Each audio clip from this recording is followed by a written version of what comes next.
The Chicago Bulls get their third win in a row last night against the San Antonio Spurs before they head out on the road for a 3-game road stretch. So there's really going to test this team in a lot of different ways. We're going to talk about the Bulls win last night. We're also going to talk about Andre Drummond's comments, the trade rumors surrounding Alex Caruso and Nikola Vucevic. We're going to get into all that and more right after this. You are now tuned in to Chicago Bulls Central, your number one place for all Chicago Bulls news and content.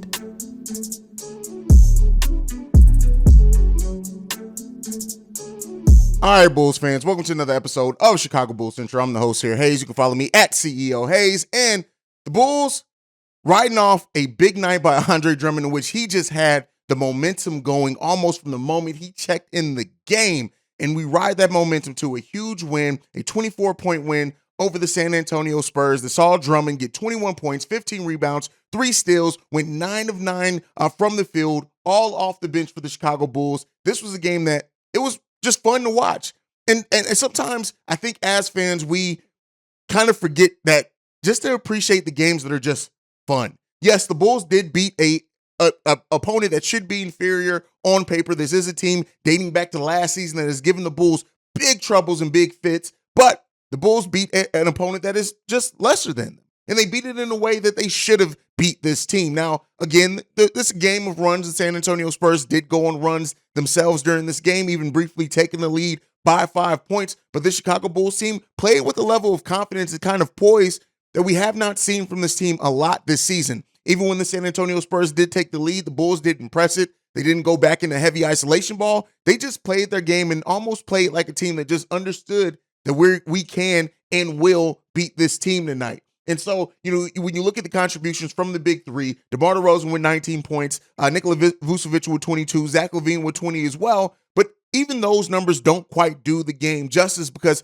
the players, the big three, even when they weren't playing, and there were times where DeMar and Zach weren't shooting the ball the best, they really deferred and let the other players on this team really ride the momentum and kind of just play with a level of calmness, like they understood that they were going to win this game regardless of anything that could happen. And that was fun to watch in this game. Patrick Williams getting an almost amazing poster dunk, but he did get another big dunk on top of that. Like Patrick Williams came in, played some pretty solid defense, chipped in 11 points. Ayo Dosunmu as well in the second half of the game, just going on a bit of a run himself, scoring 10 points. And if I'm not mistaken, all 10 of those points came in the second half for Ayo Dosunmu. They chip in, they add to what the starters did. But of course, the story is going to be Andre Drummond with his 21 points off the bench, Kobe White as well with his 12 points. Every single Chicago Bull that checked into the game last night scored. The Bulls had 27 assists on 50 made baskets. They shot the ball 56% from the field, had over 40 rebounds, 49 reboundings, out rebounding the San Antonio Spurs by 11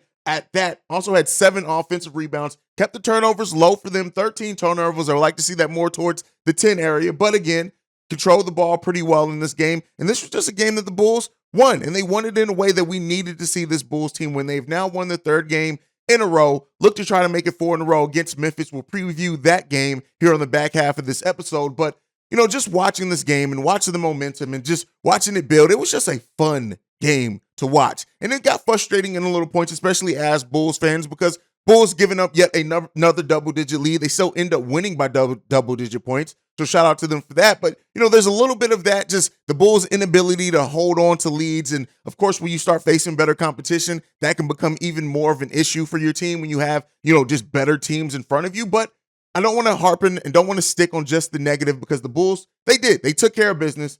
The San Antonio Spurs score 104 points. Jakob Poeltl is just a player that the Bulls just don't match up well against. Like, going back to even when he was on Toronto, the Bulls just do not know how to control and maintain Jakob Poeltl. They just don't. But, it is what it is there. Keldon Johnson with 21 points for the San Antonio Spurs. Malik Branham, a player that I was high on from Ohio State in this last draft, 15 points for him. Richardson also with 11. And then all the bench players scored as well. Again, I wonder if this is how often this happens. Every single player that checked in for both teams scored at least one basket. At least 1 point, I should say, because some of those came off free throws. I don't know when was the last time I saw a spread like that in the game, but the Bulls took care of business, and I appreciate the ways that the Bulls played in this game. Andre Drummond riding the momentum, but one of the things that now have come out, out this and that is kind of a concern is what do the Bulls plan on doing with Andre Drummond? Even his comments after the game, he says, I love the support. Chicago has been great to me. The fan base has been awesome, very supportive of me being here. And then when you factor that in with Billy Donovan's comments of, yeah, Drummond's playing good, but I still want to see, take a look at Derrick Jones Jr. playing the backup five. Like, it's a weird set of circumstances surrounding Andre Drummond. And don't get me wrong, when you look at the Bulls numbers with Derrick Jones Jr. playing the backup center, we're a good defensive team. I think we block more shots, things like that. But you got to understand that Andre Drummond is a special player in the sense that you don't have players coming off the bench that can get you double-digit rebounds as long as you give them double-digit minutes. And while I understand that in some matchups, yes, DJJ playing the backup center, going small ball is going to work in the Chicago Bulls' favor. One of the things that we have not seen that we do need to see more is when we're playing against size, we need to have Andre Drummond out there. And there are going to be some games even when we're not playing against size where Drummond is going to give us the best fit. But those comments from Billy Donovan and from Andre Drummond have really left a lot of Bulls fans to wonder, is Drummond going to be moved at the trade deadline? Now, me and Pat talked about this over on Locked On Bulls, and we're both kind of the mindset that it does seem like it's pointing that way.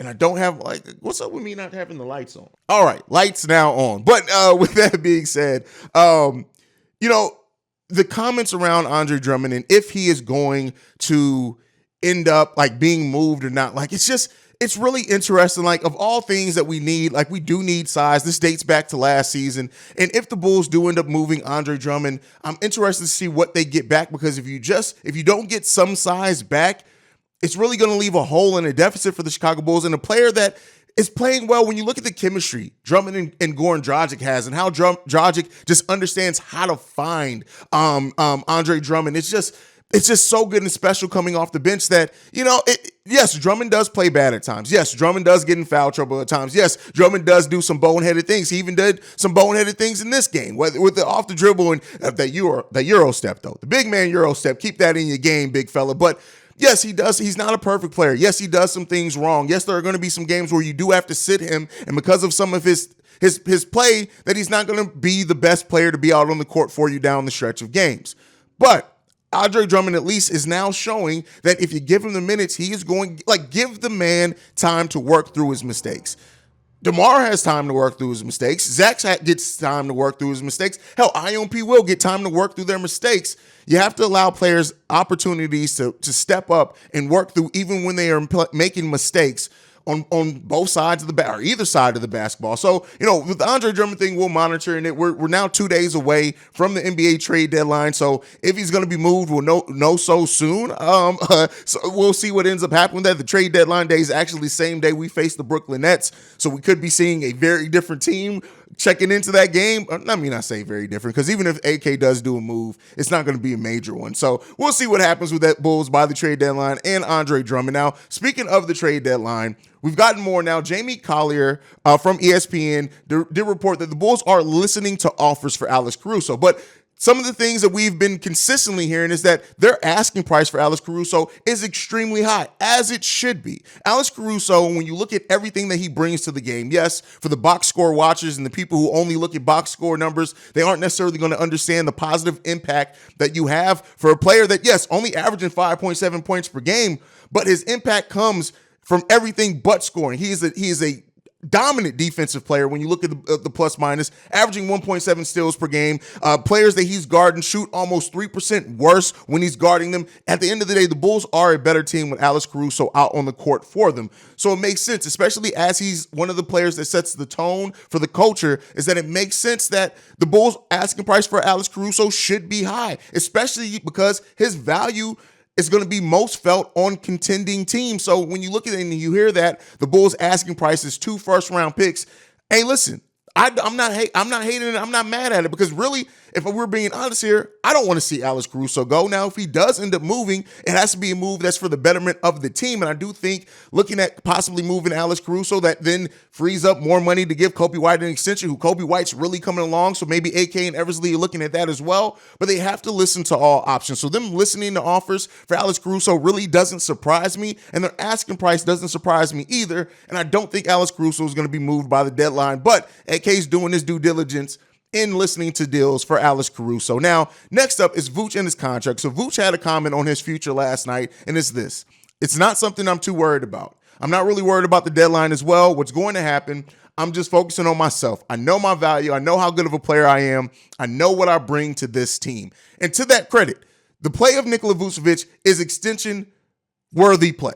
He's been the most consistent Bull. He's given us some great minutes. He's given us he's like third in the league in double-doubles, things like that. I understand that some Bulls fans and some more casual basketball fans, they focus on what Vooch doesn't do. And I think that as a fan of a team, we always either overvalue or undervalue our own players. It's something I've been saying almost since I started this show. And it's just realist. And that's not just to the Chicago Bulls fan base. That's every fan base in sports. You either overvalue or you undervalue your own players. It's just a byproduct of seeing a player every single day that you can kind of nitpick what they don't do. But Nikola Vucevic is still absolutely a top 10 center in this league. And he's a player that our offense goes, or everything about this team looks better when we play through Nikola Vucevic. And I do think, and I said it before, I had a whole episode over on Locked On Bulls that I hosted solo. It's time to either extend or trade Nikola Vucevic. And that's not because I want to see him traded, but I do think the Bulls put themselves in a possible weird situation unless they're just confident that and they've had those conversations with Vooch and his agent that he's going to resign at the end of the season. I don't think you want to get into a spot of even allowing another team to come in and maybe blowing Nikola Vucevic away with an offer, and you're just assuming he's going to resign with you. AK and Eversley have to pick a lane for this team. Now, I know by the trade deadline, a lot of people want to see it chosen by then. I think that the more likely is they're going to try to add talent to this team to help this team on their push for the playoffs.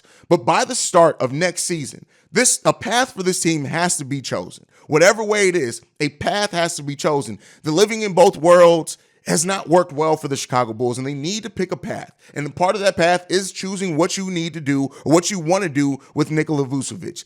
The contract extension talks reportedly that were expected to happen in the offseason didn't even really get far. And what does that mean? That means that maybe AK wants to evaluate the team. Maybe he doesn't want to lock himself into a contract before he really gets a chance to evaluate how he could change and kind of remold and retool this team on the fly. But some decision has to be made here sooner rather than later on Nikola Vucevic and the roster as a whole. All right, getting off that, but before we get off that, let me know what you guys think as far as moving Drummond, Caruso, Vooch. Question of the day.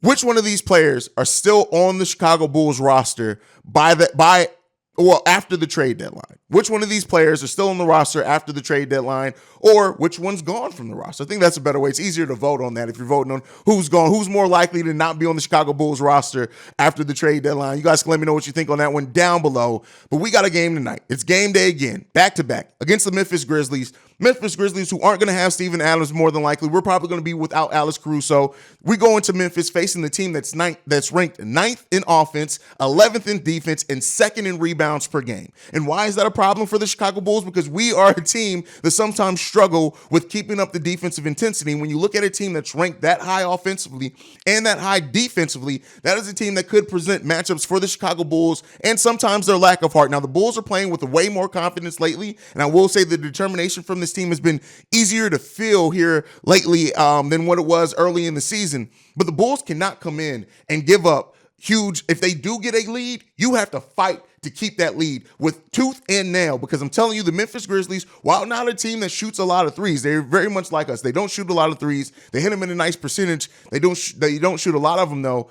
But if the Bulls, we know we've seen teams go off from three-point range that aren't necessarily three-point shooting teams on us before, and a team with the firepower of the Memphis Grizzlies, the Bulls have to be locked in defensively. We have to be locked in defensively. And the way that Jared Jackson Jr.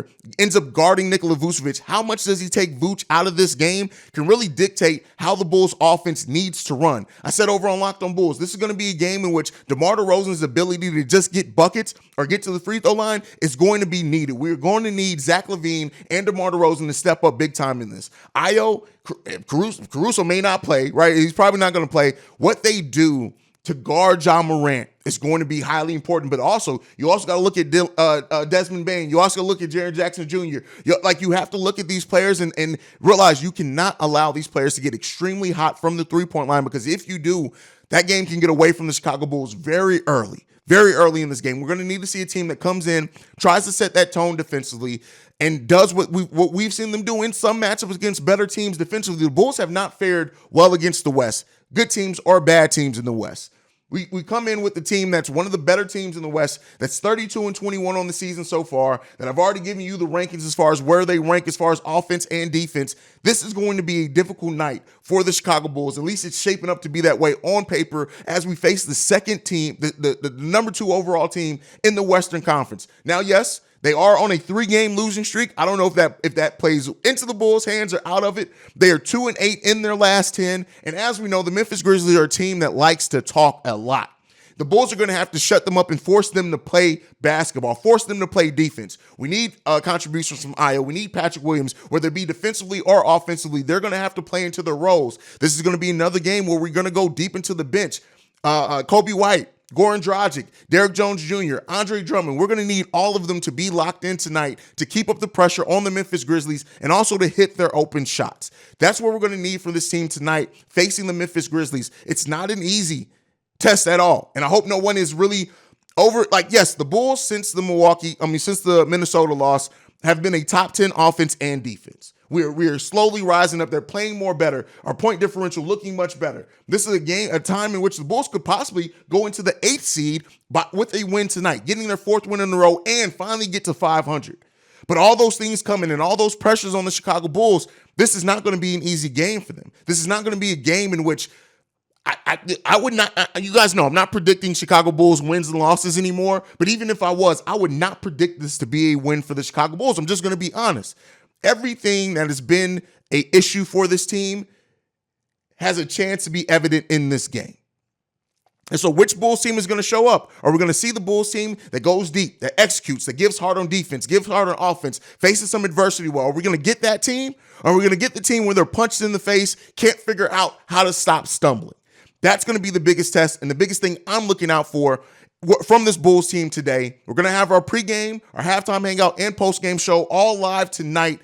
So make sure you guys are tuned in and subscribe to the channel to be there for that. But otherwise, that's it for me for today. Make sure you follow the show at Bulls Central Pod. You can send us any feedback, questions, comments, concerns, bullscentralpod@gmail.com. Lastly, if you want to leave a text message and our voicemail for our mailbag episodes, the number to do so, 773-270-2799. We are the number one spot for everything Chicago Bulls related because of you guys. And like I like to end every episode on, go Bulls. Love you guys. See red. It's game day. Peace, y'all. This has been a presentation of the Break Media.